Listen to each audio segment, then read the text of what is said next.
TNC এবং medical preparation একসাথে নিয়েছিলাম। এখানে কয়জন আছেন সায়েন্স গ্রুপের স্টুডেন্ট? হ্যাঁ, অনেকেই আছে।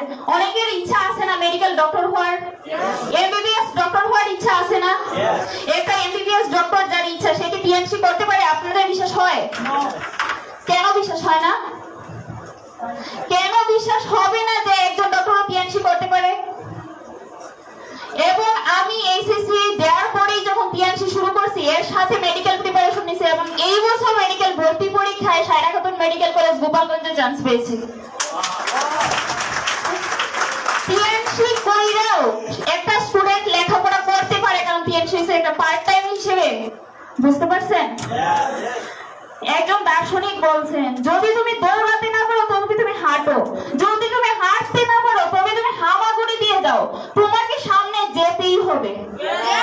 আমি যখন প্রথম এইরকম ফার্স্ট লেভেল ট্রেনিং এ আসছিলাম, আমার ফ্যামিলির কেউ জানে না আমি যে ট্রেনিং এ আসছি, মানে কেউ জানে না আমি যে ট্রেনিং করতে আসছি এখানে। এবং ট্রেনিং করার পরে 3 স্টার র্যাঙ্কটাও আমি প্রথম নিয়েছিলাম। বুঝতে পারছেন? ট্রেনিং করার পরে 3 স্টার র্যাঙ্কটাও আমি প্রথম নিয়েছি। তাইলে আপনারা কেন এখানে বসে আছেন? আপনারা কি এখনো মনে হইতেছে না যে আপনার স্থানটা এখানে আসার কথা? আপনার আগামী দিনটা এইখানে থাকার কথা। আমাদের উচিত এই কম্পিটিটিভ ওয়ার্ল্ডের সাথে যদি আমরা চলতে চাই, প্রত্যেকটা মানুষের উচিত প্রত্যেক সেকেন্ডের পরে সেকেন্ডটাকে আপডেট হতে হবে। কারণ আপডেট না হলে এখানে চলা সম্ভবই না।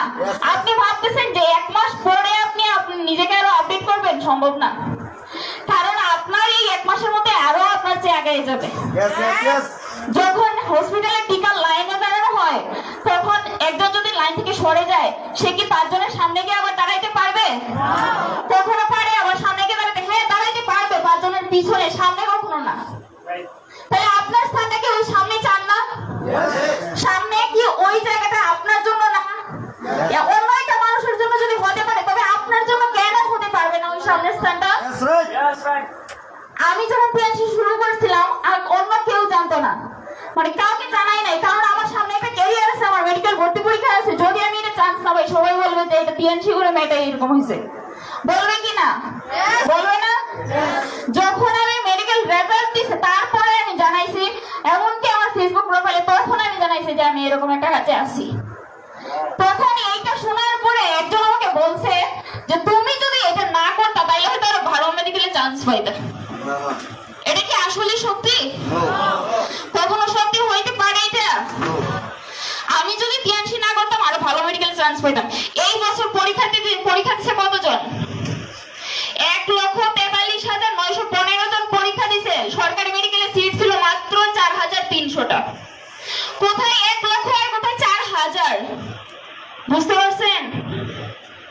সরকারি মেডিকেলে একটা যারা পায় নাই তারা কি ভাবতেছে? তারা অবশ্যই এই সময়টা খুব খারাপ সময় কাটতেছে, তাই না?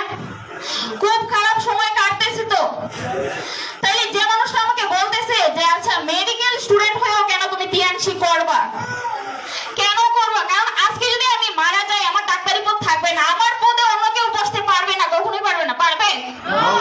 কেউ বসতে পারবে না কখনো। কিন্তু আজকে আমি মারা যাই, টিএনসিতে আমার পদটা অক্ষত থাকবে এবং এইখানে আমার ছোট ভাই বোন কাজ করতে পারবে। তাইলে বেনিফিটটা কোন জায়গায় বেশি? ক্যারিয়ারটাকে সাজানো যায় কোন জায়গায়? আমি যখন টিএনসিতে ট্রেনিং এ আসছিলাম আমি সত্যি কুমিল্লাতে ঘোরার জন্য আসছিলাম। আমি আমার বোনের জন্য দেখছিলাম এটা, তো আমি বলছিলাম হ্যাঁ ঠিক আছে আমিও কুমিল্লা যাবো, কিন্তু ঘুরতে যাবো, আমি ট্রেনিং করতে যাবো না। আমি বলছিলাম আমি ঘুরতে আসবো, কিন্তু ট্রেনিং এ আসার পরে সামনে 3 সিট ছাড়া অন্য কোনো সিটে আমি বসি নাই।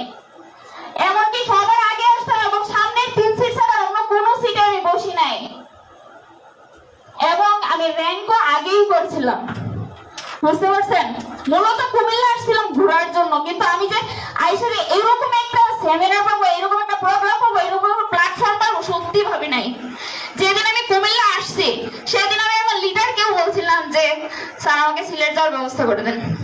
অনেকেই আছে না এরকম, আমি এটা কোন জায়গায় আসছি আমাকে সিলেট যাওয়ার ব্যবস্থা করে দেন, আমি আমার বাসায় যাবো, আছে না এরকম? তো আমিও আমার লিডারকে বলছিলাম, আমার লিডার বলছিলেন যে আচ্ছা আমার জন্য অন্তত ট্রেনিংটা করেন, আমার জন্য অন্তত ট্রেনিংটা করেন, হয়তো ভালো কিছু পাবেন। তাহলে ট্রেনিংটা কার জন্য? মূলত আমার জন্যই করছিলাম, তাই না? আমি যদি এখানে কাজ নাও করতে পারি এখান থেকে অন্তত কিছু হলেও শিখতে পারবো। তো এইখানে আজকে যার মাধ্যমে ইনভাইটে আসছেন তারা কি এইখান থেকে 2 দিনের ট্রেনিং এ মনে করতেছেন না যে এখন আমরা কিছু শিখতে পারছি? মনে করতেছেন কি না যে আমরা কিছুটা আপডেট হইতে পারছি? তবে মানে এখনো কিছু কিছু মানুষের মাইন্ডসেটটা ওই জায়গায় রয়ে গেছে যে এইসব আসলে বড় কোম্পানি এরকম। বুঝতে পারছেন?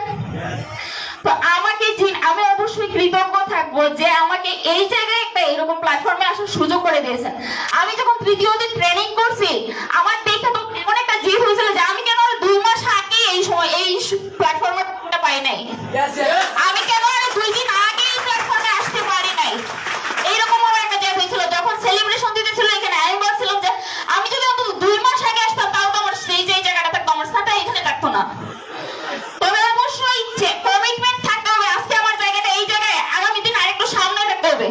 আজকে আমি পিছনে বসে, আগামী দিন আরেকটু সামনে আগাইতে হবে আমাকে, কারণ আমাকে সামনে যেতে হবে। হতাশা তো আমার লক্ষ্য নয়, ব্যর্থতা তো আমার লক্ষ্য নয়, তাইলে অবশ্যই আপনাকে সফল হতে হবে। বুঝতে পারছেন? এই কমিটমেন্ট নিয়ে এবং ট্রেনিং এর দিকে ফোকাস করে যারা আসছেন তারা নিশ্চিত সফল হবেন, এটা শিওর। তারা অবশ্যই সফল হবেন। আমি যদি প্রথম একটা 6 স্টার র‍্যাঙ্ক নিয়ে শুরু করতে পারি, আপনারা কেন পারবেন না? কেন পারবেন না এটা প্রশ্ন করছেন? 6 স্টার র‍্যাঙ্ক নিয়ে যদি শুরু করতে পারি তবে আপনারা কেন পারবেন না? আমার কাছে কি রিস্ক কম ছিল?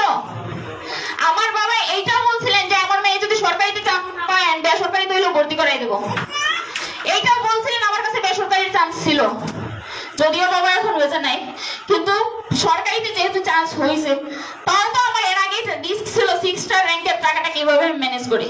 এমনকি 3য় দিন শেয়ারিং সময় আমি এখানে বলে গেছিলাম যে আমি কে টাকা দেবো, আমার তো একটা ক্যারিয়ার থাকতে হবে, তাই না? ক্যারিয়ার ছাড়া টাকা চাওয়া দেবো? চাওয়া যেত না। তখন আমি মার কাছে আগেই বলে দিয়েছিলাম যে আমার যদি এইচএসসি রেজাল্টটা ভালো হয় আমি তোমার কাছে কিছু একটা চাইবো, তুমি না করতে পারবে না, তুমি না করতে পারবে না। মা বাবার কাছে চাইলে কি কোনো সময় না করতে পারে? পারে। মা বাবা কি সন্তানের জন্য অবসর